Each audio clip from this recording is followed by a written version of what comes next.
Welcome to the Stretch to Go podcast. My name is Ian Ray, your host. Today I have Pallavi Bhalla, based out of UK. She is the founder and creator of Paidal Barefoot Shoes. Pallavi, welcome to the Stretch to Go podcast. Hi, Ian. Thanks for having me. Thank you. How did you create a brand that had a Sacchetto barefoot shoes? What was your idea? What was your story behind it? Yeah, the brand's been on my mind kind of since I started wearing barefoot shoes back in late 2019. But really, it kind of all came together in 2024. And then we started developing the idea, developing the shoe, and we launched in June of 2025. So it's fairly new. We're still a very young brand, and there's a lot more in the pipeline. But yeah, the idea sort of came from my own experience with barefoot shoes. I just wanted shoes that I could wear every day, shoes that I could wear at social events while going out, just kind of lifestyle shoes. So beyond sneakers and performance footwear, I wanted to make, beautifully crafted shoes in good quality leather and like the best quality stuff that we can find. I really felt like that was missing in the whole space. So really, I'm making shoes for myself, and it's been great that it's resonating with a lot more people, and people are really excited about the brand, and they're excited to wear the shoes. So as far as like the name, so it's spelled Paidal. So I know I was mispronouncing it, but pedal. How did you come up with the name pedal? Like, what's the name behind it? Yeah, so it's an interesting story. So the name is Paidal. So in Hindi or Urdu, that means to travel by foot.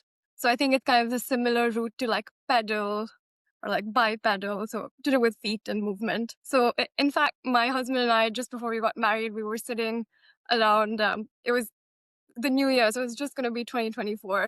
I was discussing this idea with him that I want to start this, and we were brainstorming some names. And we went through a few names, and one of us said Pedal.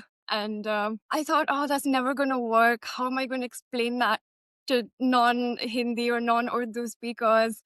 Who's going to understand that? And then fast forward a few months, something just clicked, and it just felt like the perfect name because we do make our shoes in India.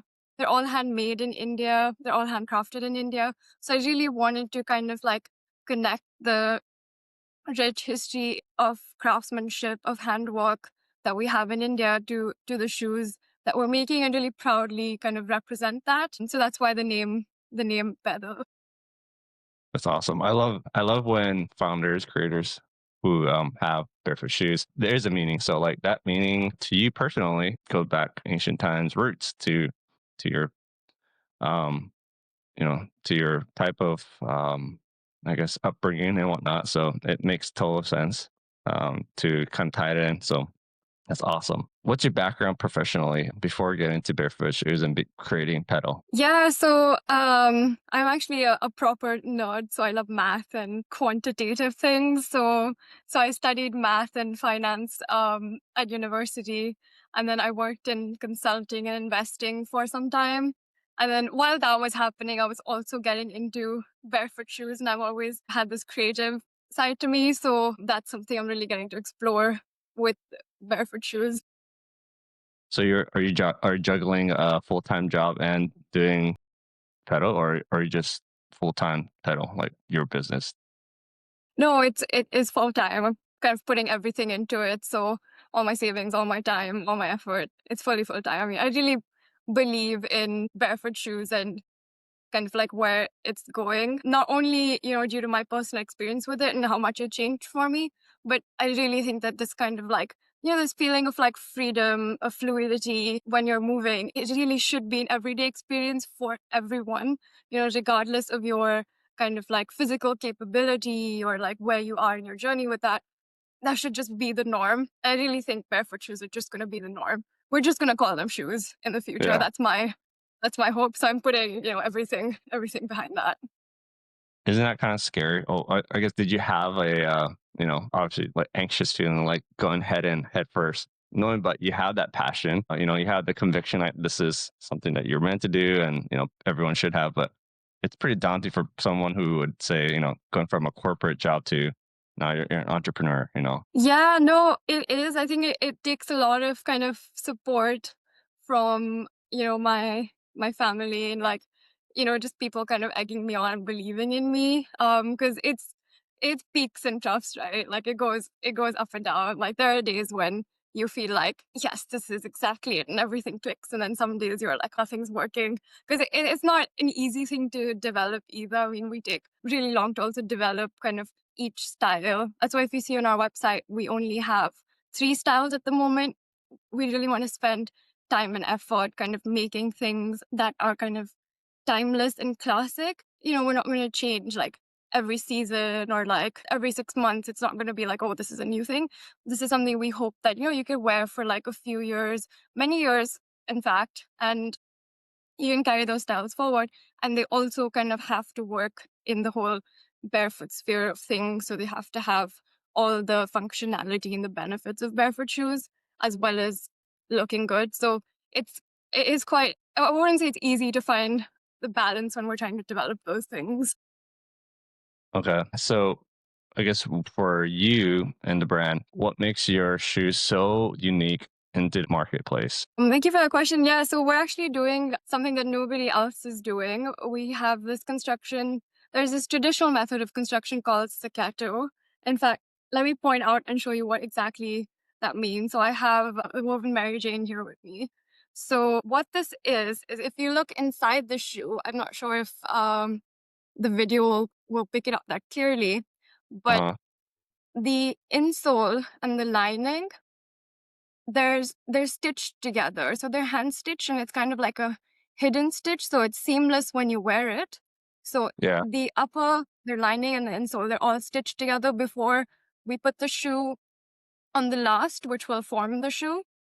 So it's very precise. It's very like exacting handwork. So we have to kind of get the patterns right. And it's quite difficult to get right. But when you do, you get like the most comfortable, very soft, like glove-like shoe. That's the experience we're going for.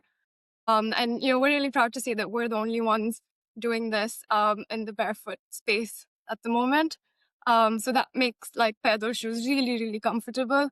And we have, customers telling us that they just love the experience of wearing the shoe. It just feels like it's already broken in. Like there's no break-in period for pedals. It should just feel kind of like super soft, very buttery, like second skin. Hmm. That's what we're going for. So that's something special that we're doing.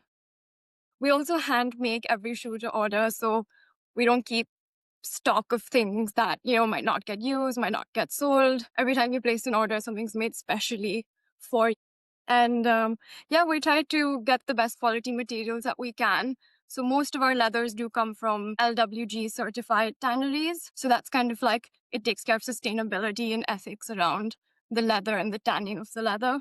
Yeah, so that's what we're trying to achieve, and it is resonating with quite a few people. So that gives us kind of like more energy and like just excitement to go forward with what we're doing and just know that we're doing the right thing and we're going in the right direction. And for those of you, I don't wear this. This is my wife's one who wears it. So it's definitely inspired, handmade, handcrafted for women because, like I said, she's been wearing these and felt comfortable wearing. I mean, for her, and she's slowly getting into barefoot shoes herself. I'm introducing this to her, but definitely she said it was comfortable. It felt very loose for her foot because she's a nurse, so she's always wearing shoes.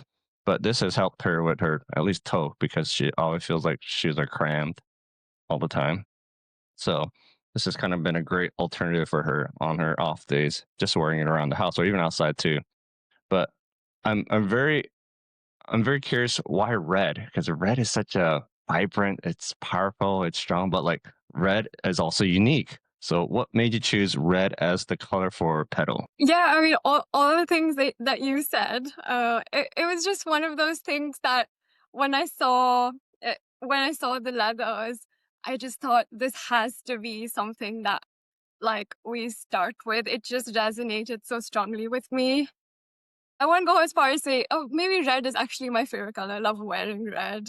I wear a lot of red. I mean, this is kind of red.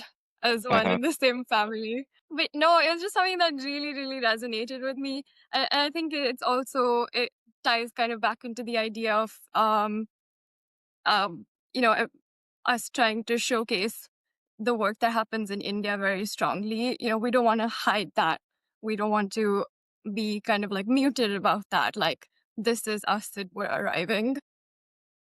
But yeah, I just love the color. That was more something else. Yeah, I think that's definitely people who maybe see it. It's not as vibrant as I think, but it's a very solid, and it's a solid color to where you can match it really well with anything. Whether if it's a an orange or brown. But for me, I really love that you are working with craftsmanship in India, because I know another brand as well in space that work in India, and I Mhm. guess you can kind of tell me, like, how many years is it, centuries old, that you know people in India have been making shoes there? Yeah, so our shoes are made in Agra, which is very famous for leather work, especially shoes. I would guess it's probably going on for centuries. So a lot of people who make our shoes, they've been doing it um, as like family work. So the skill gets passed down with each generation, and you can really see that in the shoes that we make. Yeah, because I know you, when we were corresponding, you're back in India to visit the place that they make the shoes. Is it hard to find manufacturers or people who are helping you to make your shoes into from idea to actually in production? Is it hard to find people back in India to and say, "Hey, this is what I want to create. Are you able to help me put this together?" Yeah, I think what we struggled with was actually trying to translate the idea into a physical product, because obviously it's a very different kind of way of making a shoe. It's a bit more tricky, and I'll tell you why. When you have a wide toe box, there's nothing holding your foot in the front. So if you don't have anything that's anchoring your ankle to the shoe, your foot's just going to slide in the front and it's going to hit the front. So in fact, the Mary Jane styles are a bit more easier because there's a strap. You can tighten the strap and your foot can be held in the strap. The loafer was actually the toughest one to design and get right. Uh, There's nothing kind of holding your foot in the front, right? It all kind of has to happen here. So it's been quite tricky to actually get it right. But no, I mean, once you do that, we found that people are also kind of interested. Is there something new, something different? So everyone's kind of like interested in trying new things and working on it. It wasn't easy to start with, but slowly and surely we're getting there, some of the aspects that I guess make a barefoot shoes. What do you like to share with friends, whether if it's your customer base, the importance of what makes a barefoot shoe? So if you want to kind of talk about in your own experience and how you present why people should, what they should look in if it's a barefoot shoe or not. Yeah, of course. Well, I guess the most important thing would be the toe box. So we try to strike a balance between kind of like a wide toe box and a shoe kind of looking clown like. So we do think we've got it right, and based on the feedback that we're getting from our customers, they really enjoy the look and feel of the shoe, as well as the barefoot benefits. Wide toe box, obviously it should be flat, flexible and thin. And then also your foot should be anchored to kind of like the shoe. So you shouldn't have to be grabbing on with your toes to keep the shoe on your foot. Those are probably the things that I would look for in a barefoot shoe. And then we've tried to put them into the barefoot shoe. I think, when you put on the shoe, so many people tell me that they just experience feeling really balanced and stable. That's the first thing that kind of strikes everybody. So obviously that's one of the benefits, as you would know, of barefoot shoes. Yeah, I mean that I think that answers your question. Yeah. And then I know you have like three, you were mentioning you have three different models or collections. So you have these loafers, you have the Mary Janes, and then the other one is the The cross strap Mary Jane. Yeah. okay, cool. Um, Timeless. So for women who are looking to transitioning or I guess transitioning to these types of barefoot shoes, tell me in your own experience where you felt the difference. Because I mean, there are Mary Jane shoes that are flat for sure, but I think it's the toe box that typically is the main key difference. Is that correct? Like, what makes someone transitioning from your regular, Mary Jane's loafers to what you're wearing here at Pedal? Yeah, I think so the toe box, like you rightly pointed out, and also the fact that it's very thin and flexible. So you do get a lot more ground feel than you would get in like a regular Mary Jane. Those are probably like the two main differences that you'd find in, going from like a regular Mary Jane to a Pedal Mary Jane. Obviously in terms of transition, we always recommend that people do it slowly and they take their time and listen to their body, because everyone's feet are different, everyone's body is different, you're going to react a bit differently. But those are like the big differences that we find between our shoes and just regular shoes. And the fact that they still look good and they look the same, like you can get away with it. That's what we're trying to do with Paddle, is that you don't have to look funny or frumpy while trying to be healthy and while trying to be healthy. So that's kind of like our aim at Paddle, is to make beautiful, good-looking shoes that you can wear and that are also comfortable and good for your overall functionality and health. When you started getting to barefoot shoes, and this whole movement, did your family and your friends, were they on board on the same thought, or did you have to kind of show them by example, or convincing them like, hey, this is beneficial for you, or like what's your family and friends, I guess, support been like since starting your brand? I mean, everyone's super supportive. Not everybody's into barefoot shoes or wears barefoot shoes. Slowly but surely I will convince them. Um, but no, everyone's been really supportive in starting the brand. And I think as more and more people see that you can look good while wearing barefoot shoes, it makes it easier to have that transition, because not everybody wants to wear five finger shoes out and about to get those benefits. I did that when I started wearing barefoot shoes. That was the first shoe I got. So let me actually tell you the story of how I got into barefoot shoes. It was back in 2019. I injured my ankle while running, and I went to the physiotherapist. I did all of the recommended exercises and the therapy, and they told me, okay, look, you have a flat foot. You'll have to wear these super cushion shoes. Like, we'll give you special insoles. Like, this is what you gotta do. And I was like, okay, cool. As a doctor, you're telling me to do that. I'll do that. The pain just wouldn't go away. Nothing I did helped that. And I remember a few years ago, I came across Born to Run. That's probably all runners have come across Born to Run. They've read it. They know what it's about. So essentially, when I read it at that time, I thought, oh, this is nonsense. It's never going to work. It might have worked in some world, but now we're in the modern world. It's not gonna work for us. And then after I injured myself and nothing else was helping me, I kind of revisited the idea, and the logic kind of made sense to me, and I started slowly transitioning to barefoot shoes. And when I say slow, I mean really slow. Like, it was like a kilometer at a time that like I went into it. I did like warm kind of like water baths for my feet after my runs. I did like foot massages, toe exercises. And so it was quite an involved effort. Obviously, because my ankle was injured, so I did want to take it slowly. It's not going to be Hmm. the same for everybody. So that was kind of my story of how I got into it. But then outside of running and working out, I thought, like, I still need shoes to wear. I still need nice shoes to wear.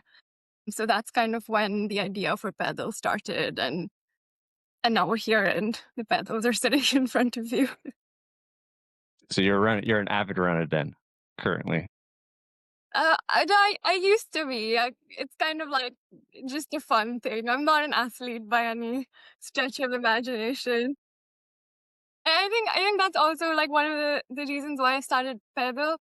You don't have to be like an athlete or like performing at a really high level to get the benefits of barefoot shoes.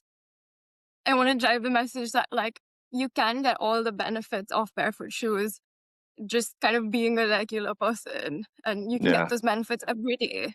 It shouldn't have to be out of reach if you're not like a super athlete or something like that. yeah. you're making it accessible. You're making it easy for people to just really get into transition to barefoot shoes without seamlessly overthinking like, oh, I have to be in a certain environment or a certain person. It's you can experience it just by wearing it daily on a normal, walkabout and whatnot, or even at work. Yeah, exactly. I mean, like the way we're thinking of Pedal and the way we're designing our shoes, we want it to work for all age groups. We want it to work for everybody. So I can kind of see like a young athlete wearing pedals outside of the arena. I can see, older women who want some more balance, some more stability, some more strength wearing pedals. I can see pregnant women wearing pedals. So we're really trying to make it for everybody. And then we're also trying to make shoes with really good construction, really good materials, the best of materials that we can find. And we're trying to kind of marry those two things and just make the best shoe that we can make.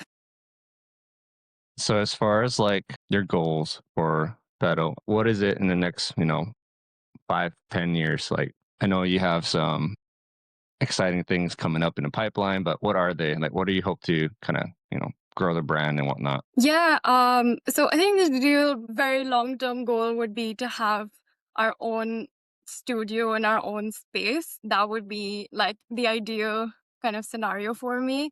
So that's kind of like in the say 5 to 10 year timeline. But more currently, we're working on some new styles. So we're working on styles for men and for kids as well. So we're hoping to release those soon. Um, and based on customer feedback, I'm also playing around with the idea to have a bespoke offering on our website. So you can kind of create and customize your own pedals. This is something that we kind of had at the UK Barefoot Shoe Expo. We got like a bunch of leather swatches and people had a really nice time just going through that and trying to decide like, okay, I want this leather with this style, and this is what I want it to look like. And it was really nice to have people involved in that, and like to have that back and forth. And more recently, we got an order from the West Coast. Someone ordered two two pairs of shoes, and we kind of did the whole customization process just online. So I sent some leather swatches, some photos of leather swatches over, and she saw what she liked, and she she decided what style she wanted, and we made the shoes for her completely online. So that makes me think that that is something that we can offer. So that's really exciting as well. So yeah, a couple of things in the pipeline that we're going to release soon.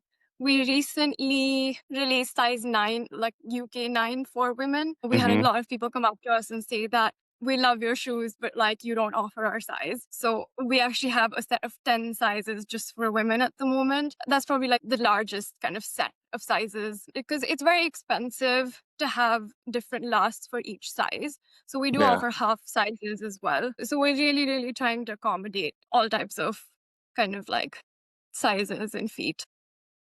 I think I ran across a lot of brands, sorry, where I noticed they do have, full sizes because like you're saying, like the last, I think that's coming from a consumer perspective, like, like you don't really think like how much it goes into creating these lasts or like the mold of the shoe, right? And because yeah, I didn't know that it was expensive and it's a process because half sizes, I mean, that's typically I'm a half size. I'm a 9.5, but so usually it's Yeah. between 9 or 10. It's either too big, too small.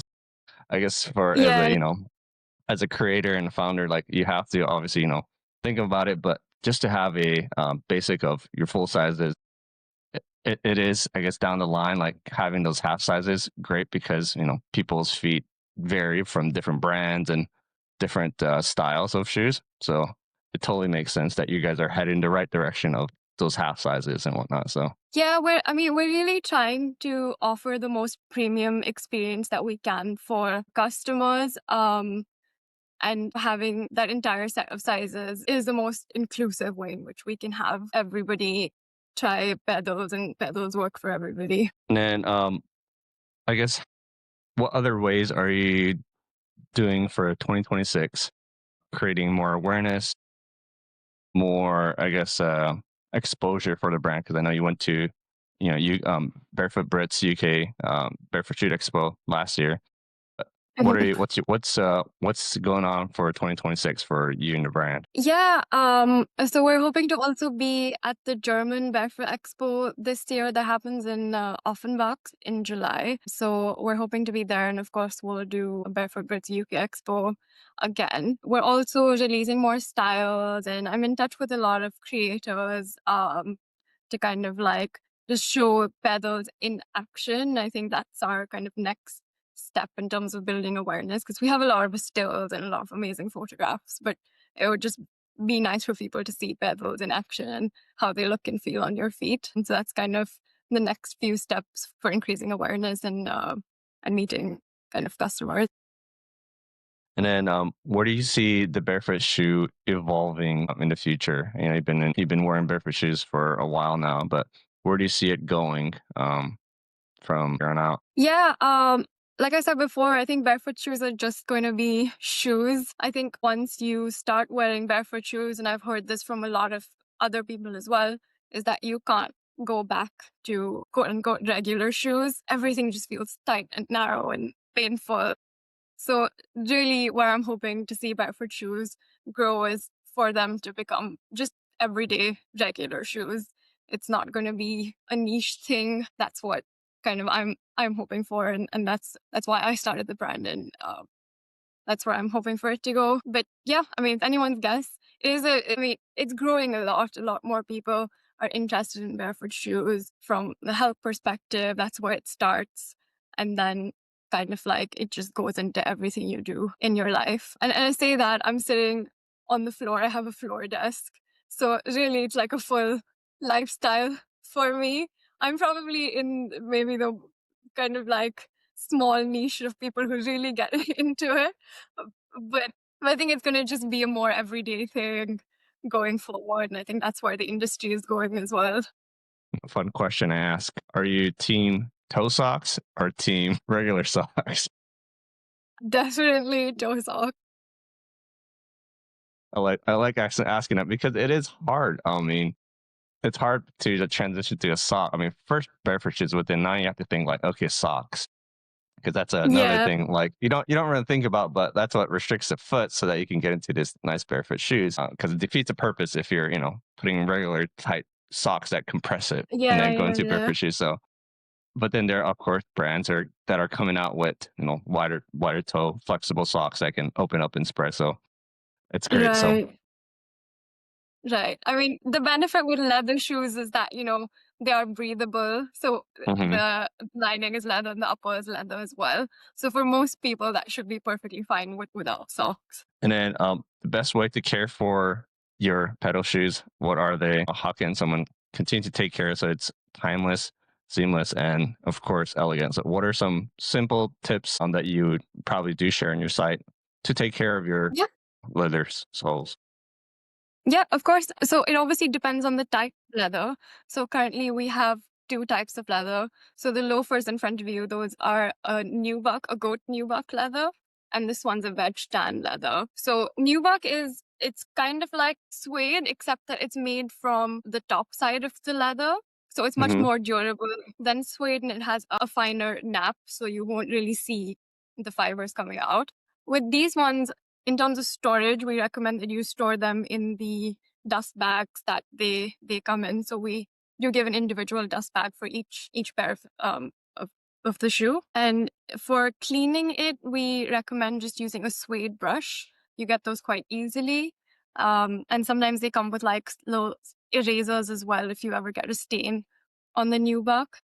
You also get a lot of like suede protectors that you can spray on to protect the shoe just against like minor water damage and things like that. Obviously, we recommend kind of like trying out because the spray in an inconspicuous area before spraying your entire shoe just to make sure that it doesn't affect the color or anything like that. And then, yeah, if they do uh, get wet, you just dry them in a well ventilated space and put them back in your dust bags, and that's that.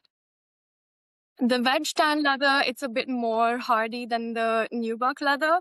So, you can cream this if you'd like. It makes the life of the leather much longer. And again, you could just store these in the dust bag. And same with like any minor water damage or anything, You can dry them thoroughly, cream them, and then just put them back in the bag.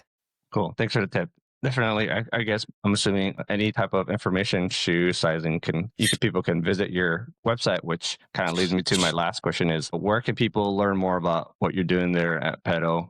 Where can they purchase these shoes? And of course, interact and really kind of find out what's going on with the brand and with yourself. So if you want to share it to email, a website, your Instagram or wherever social media that they can connect and of course look into purchasing these shoes.